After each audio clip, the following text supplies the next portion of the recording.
It is raining.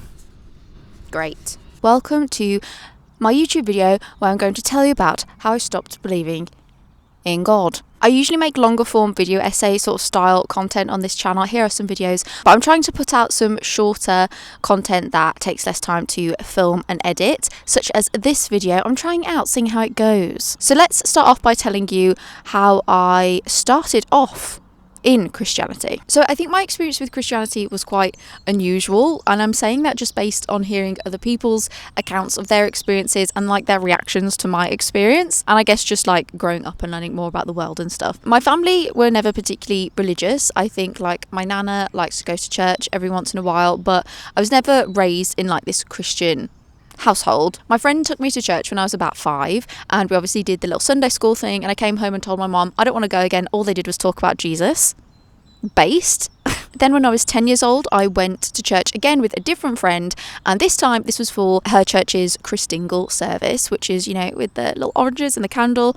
So much fun. I actually did think it was a lot of fun this time. They had a really engaging, really funny vicar that was doing the Christmas Eve service, and I started going regularly. I eventually chose to get baptised at the age of 10 years old because my parents hadn't christened me or any of my siblings because they weren't religious, so why would they? So I chose to get baptised at 10, and then I continued just going to church, essentially just like by myself. My dad would come along sometimes. I was like the only one in my family that was like actively Christian, and this theme sort of followed into secondary school as well. There obviously were children at my secondary school that were Christians, who had families that were Christians, but I can only speak from my experience, and it felt few and far between. It felt like there was some like gentle teasing being done, and it wasn't anything, you know, too severe, but it told me a story, and that story was that it was kind of weird to be Christian, that maybe Christians aren't as common as they used to be. I was aware, like at that young age, that England was a Christian country. From the feedback I was getting from my family, from my school, from my peers, I didn't see the Christians that I was told are so common. Obviously, I'm aware now this massively depends on the area that you live in, the family you were brought up in, the school that you go to. I didn't go to a Christian high school. Obviously, if I did, it would have been different. But I'm saying, as a child at that time, it felt like I was doing something kind of strange, especially within my like age range. I continued being a Christian throughout my teen years. It kind of always felt like I was doing it on my own because it's something that obviously I believed in and I was interested in, but I didn't really have like people teaching me things. I didn't really have role models or mentors in the way that you hear other people talking about their experience within Christianity. When I got into like my later teens, I found a kind of Christian network in my city. So it wasn't with my church, but with this network, I went to a couple of Christian festivals. I went to Soul Survivor and I went to Momentum. So horrific to find out the news about the leader of Soul Survivor being investigated for abuse of power and sexual harassment. Not a good look, okay? Not a good look. Let me know if you want a video on that, because I have lots of thoughts. Anyway, at the time, these festivals were really exciting. They were full of other young people, other young Christians, and there was lots of talks and seminars, as well as like music and activities and stuff like that. And this is now entering that period of my life where I was really meeting and like having conversations with other young Christians, and I was really finding out what Christians thought IRL. A lot of the information I got about Christianity was honestly from the internet.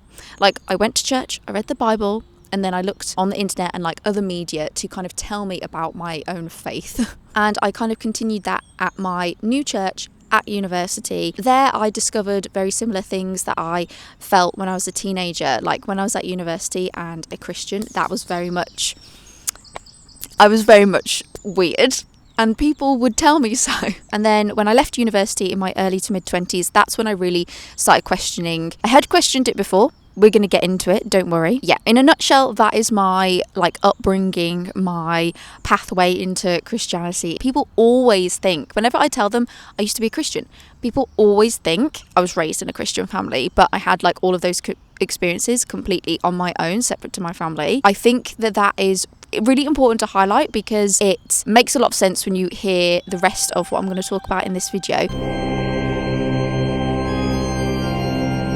Christians sometimes say they refer to the culture. I don't know if you've heard them refer to that. And they just mean secular culture, like anything mainstream is how I would describe it, and non-religious obviously. I sort of felt like being a Christian what meant I was being different from the masses, and that's something that Christians do like talk about, especially at like university, I found. Now of course when I talk about being a Christian, I'm talking about it felt like I was doing something like countering the mainstream, something counterculture. Obviously, as I got older and understood more of the history around Christianity, I understood that hasn't always been the case and isn't really the case now either. I understand that Christianity and religion in general was historically like institutionalized in society. So in a lot of ways it isn't going against the grain at all to be a religious person. Kind of felt like it, like my environment was telling me I was doing something that was different, and it's something I've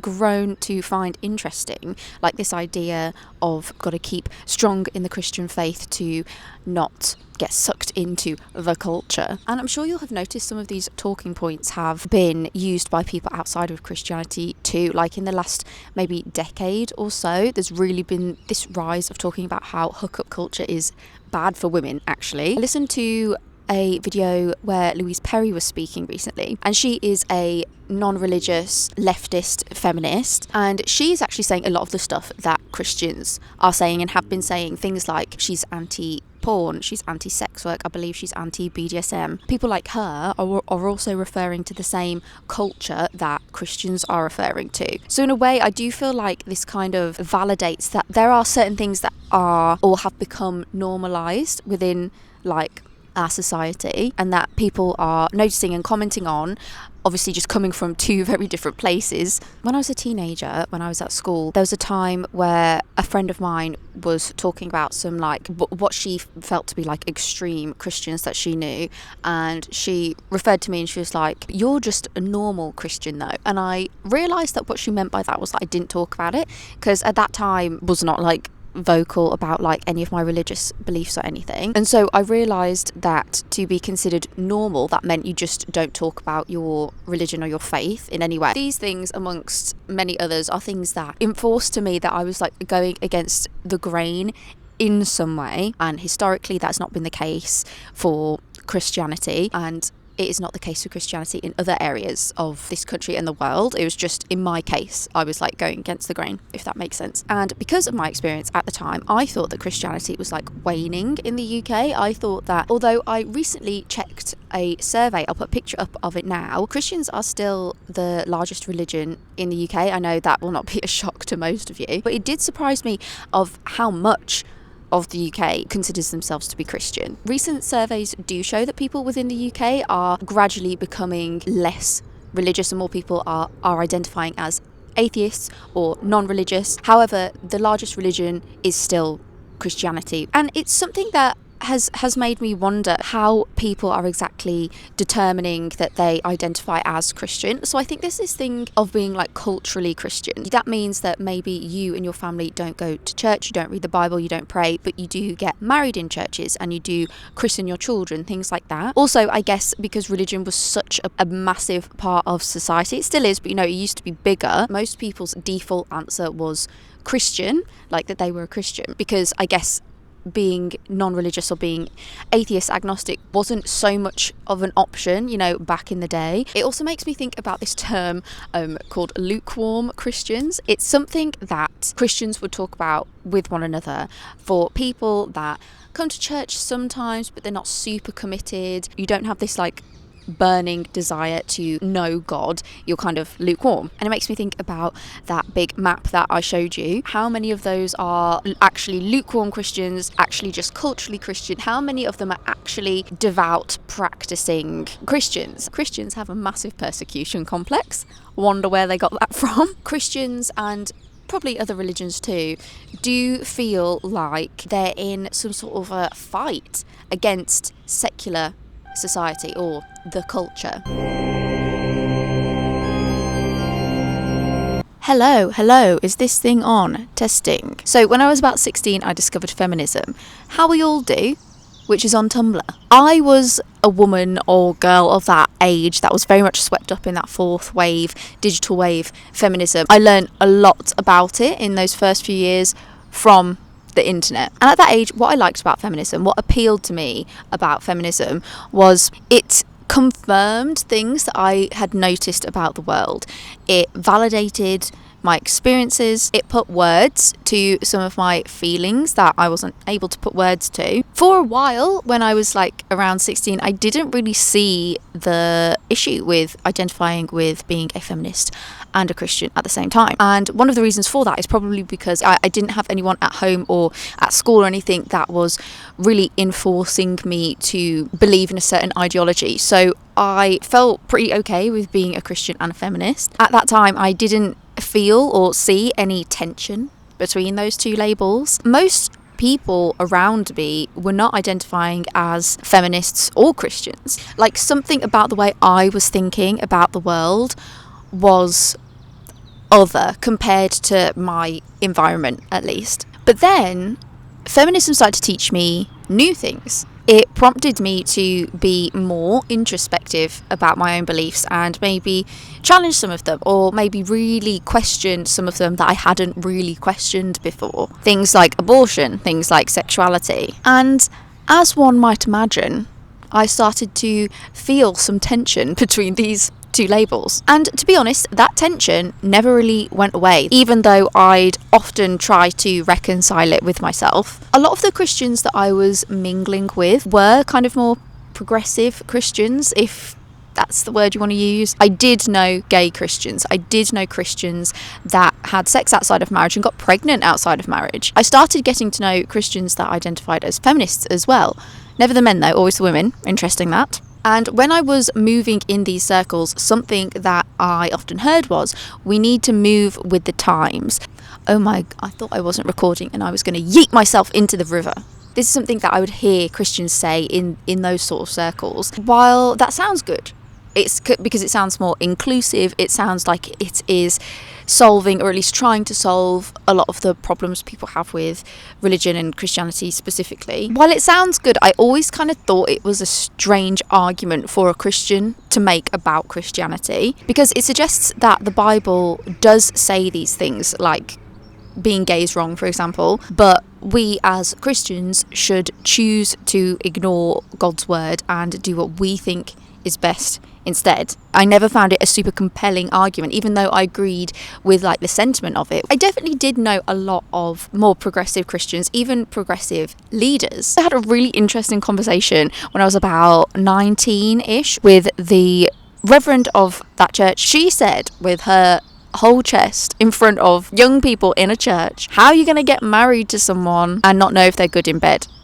I swear to God, that is what she said. He was there, he should know. It obviously wasn't all Christians that were like that. Don't think you needed me to tell you that. I did know Christians, or to be honest, I didn't really know them. I kind of had conversations, brief experiences with them. Christians who thought that pop music was Satan trying to tempt you. I knew Christians that thought anyone who doesn't believe in God, anyone who doesn't become a Christian by the time they die, they will be going to hell.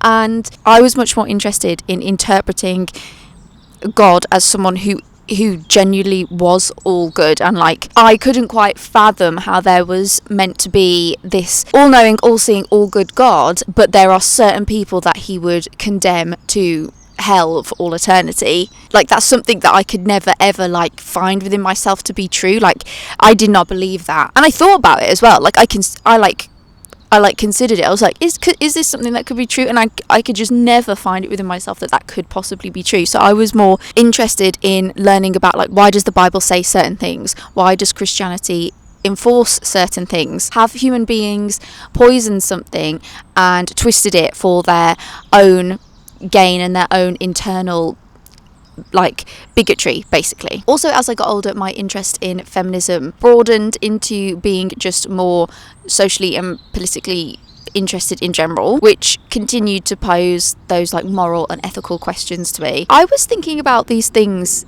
a lot. I think there's a misconception that Christians are like just sort of buy what they're sold and they don't question things, but a lot of the Christians that I knew often were questioning things. It might not have necessarily been like the structure or institution of religion that they were questioning. They might not have been questioning that, but they were asking questions about things within the Bible and trying to understand it in relation to their life today. And I think that might be like kind of a misconception that people have. I eventually got to a place when I was about 22. I realized I was no longer living my life as a Christian.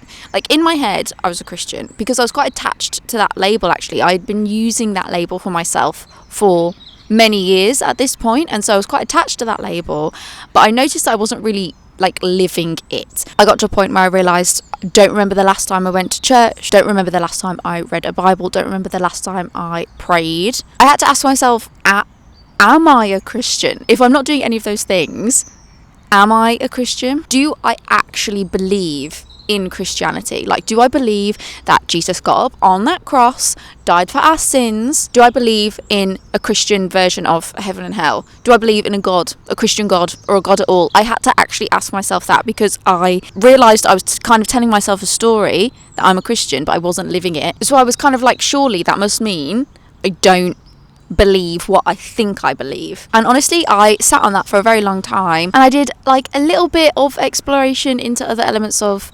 spirituality to try and like test out what I thought, like test out my faith a little bit. All of that kind of brings me to this next chapter of my life that is probably like the most significant chapter that there has been thus far.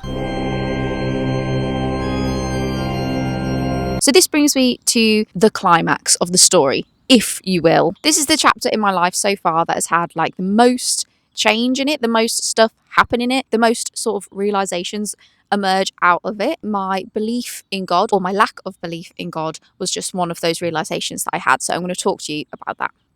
So ego deaths. My understanding of ego deaths used to be that they were to do with psychedelic drugs. That's how you achieved an ego death, and it was like a short-lived experience that you had when you were on a drug, and it could have long-lasting transformational effects in your life if you like applied what you learnt appropriately. My understanding now of an ego death is that it can actually happen in various different ways, not just with psychedelics. You might have heard of the term the dark night of the soul. It's a term that I see a lot on social media. I think Dr. Nicole LePera talks about it a lot on Instagram, and I really love her Instagram page. And the dark night of the soul is thought of one of the steps after a spiritual awakening, but before enlightenment. And if you look into it, it speaks to a very similar, if not the same experience of that of an ego death. Another good way to sort of convey an ego death is with the hero's journey, if you're familiar with that. So it's an archetypal pattern that we see in storytelling, originating in mythology, I think, and a lot of our favourite films and books follow this archetypal pattern. Part of it is that the character will leave something, have a life-changing experience, and then come back. And although this started off as a trope in fiction, a lot of people kind of use it in like the self-development sphere as a way to explain what a lot of people have experienced, similar to an ego death, similar to the dark night of the soul. So I'm giving you like a few different examples, a few different ways to talk about the same thing, because this is something that so many people have experienced. We just all have kind of different language and different language that like makes sense to our brains. Psychoanalyst Carl Jung, who was one of the more prominent thinkers in psychology within the 20th century, he calls it a fundamental reordering of the psyche with the liberating potential to reset human consciousness so that it might better align with the natural self, a process that can occur only during a period of intense suffering. Eckhart Tolle, who is quite a popular spiritual teacher, also says something similar. He calls it the collapse of a perceived meaning. So when I was about 25, 26, I went through a period of what I would call intense suffering. I was living with a boyfriend at the time in a different city to my hometown. I broke up with him, I quit my job, I quit the life I was building in that city, and I moved back to my hometown, back in with my parents. And I was not well. I kind of felt like I'd been having an existential crisis most of my life, but it felt like it was finally coming to a head. I think I experienced an ego death during this time, and that is what solidified to me that I no longer believed in God and I was no longer a Christian. I used to subscribe to this school of thought that everything happens for a reason. There is a higher power, we have a higher purpose, or this is all part of God's plan, something along those lines. You know the sort of mindset that I'm referring to, I'm sure. And I'm not sure what label to attribute to that style of thinking, but whatever it was, I was no longer able to sustain it and be alive, basically. I found that that way of thinking was exacerbating my suffering. With this mentality, there's a constant searching, a constant state of confusion, but it's not curiosity because it's within the context of powerlessness. Everything happens for a reason completely undermines the power you have in your own life. I used to think the concept that life has no meaning was pessimistic, nihilistic, and scary. It was terrifying, actually, to think that life could have no meaning and that nothing matters. One of the reasons this is scary, and I think this highlights something that people don't fully understand about religious people. If your belief in God collapses, it's not just your belief in God that collapses, it's the philosophical underpinning of your entire life and the universe that collapses too. It's like knocking over the first domino in a row. It's not just the first one that will fall, it's all of them. And this is a massive reason why people don't leave religion. They've built their lives, their values, their morals, their perspectives on a foundation.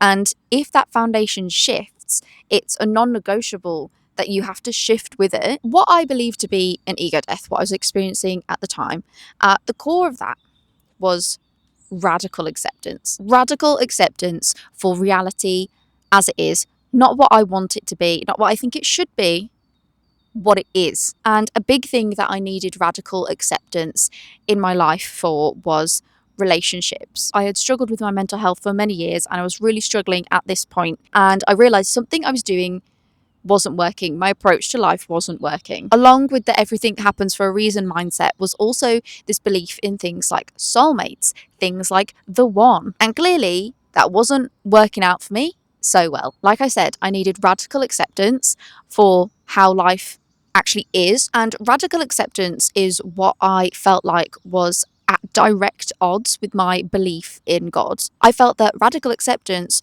was such a radical shift from the philosophies at the heart of religion that the two just couldn't coexist. Just as it became impossible for me to continue living my life the way it was, it became impossible to move forwards without this adoption of radical acceptance into my life. Dr. Marsha Linehan, who is actually the creator of DBT, actually says that radical acceptance is the only way out of hell. And that is exactly how I felt. I love that quote. It is burned into my brain. And ironically, she's a Catholic, but spent time in a Buddhist monastery, and that's how she kind of adopted that way of thinking and brought it back to her clients. What I was learning was that pain was inevitable, but suffering was optional. In life, you are going to have pain. No matter how much you pray, no matter how much you hope in the Lord, there's going to be pain.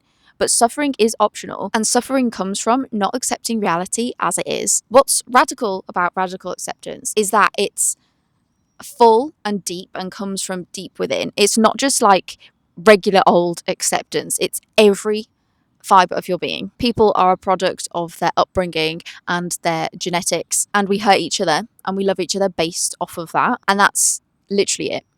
There's no grand cosmic meaning. Sometimes really awful, painful things happen to you, and there's not really a reason. There is no external force that is punishing you or forsaking you. It just happened. And if there is no God punishing you, there's also no God rewarding you. You have no need for spiritual perfectionism. You can stop trying to be good enough for the creator of all things. Oh my God, the pressure. You can release the burden of trying to convince other people to follow God. However, with radical acceptance, I learnt there almost always is grief as well. I was losing everything I believed about the world, and it was painful and sad. Lots of existential dread. This was a process as well. Like, for a long time, I'm talking like a couple of years, I knew I wasn't a Christian. I knew I didn't believe in God, but I could not, for the life of me, say it out loud. I actually only said it out loud about a year or so ago. even though I knew it before then. If you're a person who's never experienced faith, you weren't really brought up in that environment, you never like experimented with it, and sort of coming to the conclusion that God isn't real without thinking too much about it is a wildly different experience to having faith and then discovering your belief that there's no God. These two journeys are not the same, and I guess that's because with the first one, there's no loss. You've not lost anything.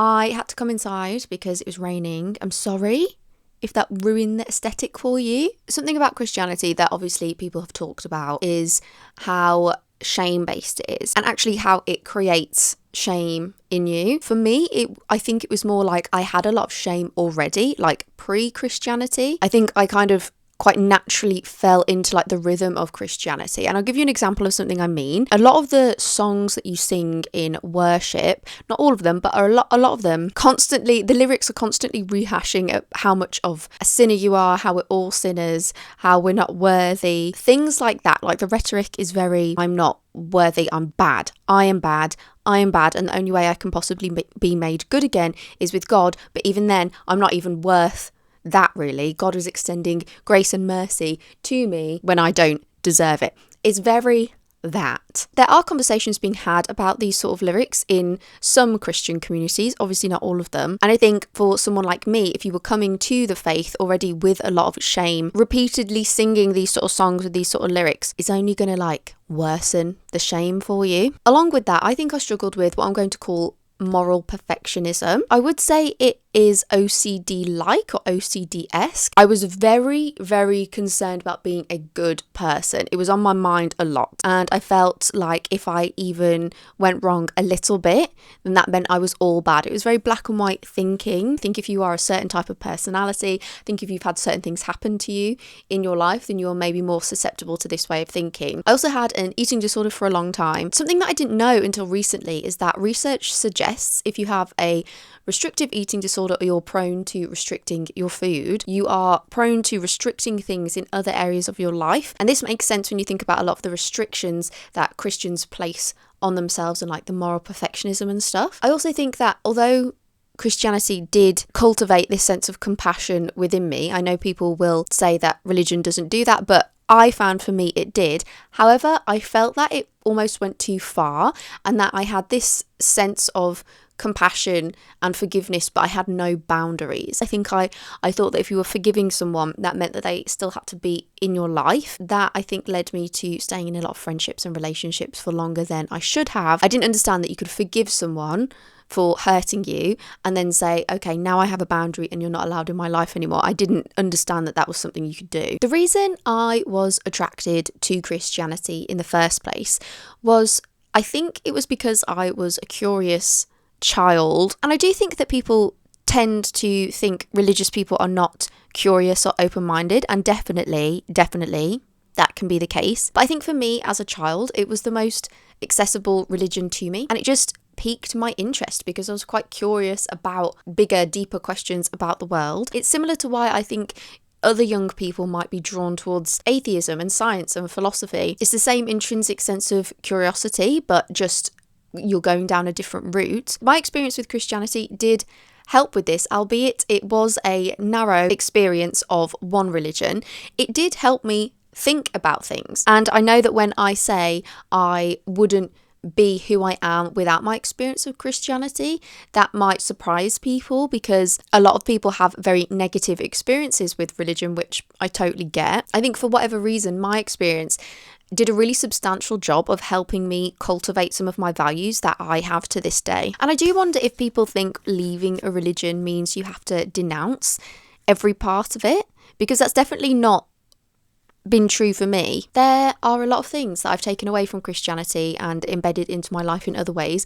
One of those things is grace, and grace is a very Christian word. Something somewhere between like love and mercy is something that is believed to come from God. We get grace from God. It's something that Christians are supposed to give to each other and give to other people. And I quite like the concept of grace, even though it has very religious connotations to it. I like the idea of giving people leeway and giving people benefit of the doubt. And I would say that that's a value that I try really hard to instill in my own life. Definitely fail sometimes. When I think back to my teen years and early 20s and I think, why was I a Christian? I reflect on it now and I think it's because during those years I needed comfort, I needed a sense of hope, some structure and framework to build my life around. I needed a sense of purpose, I needed a sense that I was being held by something or someone. Totally understand that a lot of people who leave religion do not feel like this, but I have a sense of warmth and connection to this idea of faith or religion. I also find that people who haven't had any experiences of organised religion also find that kind of hard to understand. And I suppose really the reason I have that warmth and connection is because of my specific experience. Like I've explained in this video, I didn't come from a Christian family, I didn't go to a Christian school. So although there was a negative side to my experience with Christianity and definitely some criticisms I have about it, it was an extremely important experience for me to have to become the person that I am, and I do feel this sense of warmth and connection to it, even though I'm no longer a Christian and no longer believe in God.